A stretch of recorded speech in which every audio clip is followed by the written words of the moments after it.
hum of bees is the voice of the garden, Elizabeth Lawrence. They embellish our walks, adding a spark of yellow and invoking the joy that summer has sprung. Despite the fear they may inspire, they are very harmless and only sting if pestered.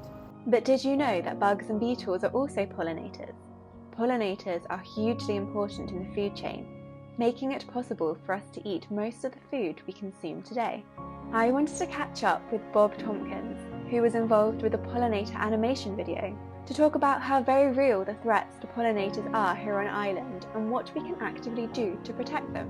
One main threat is pesticides, and here's why.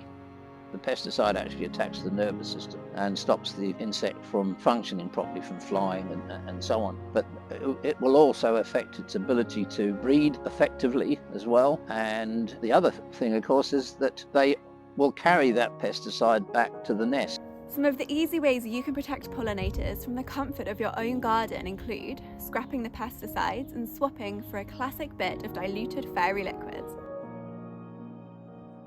Simply grab an empty spray bottle, fill with water,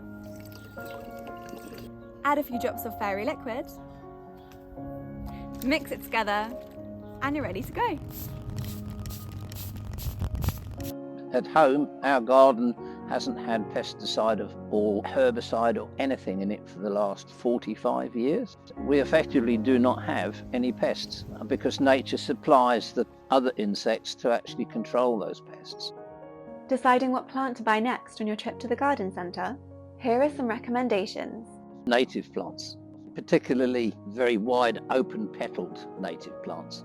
But there's a whole range these days with garden centres and so on, and what you really need to be looking for are labels saying bee friendly.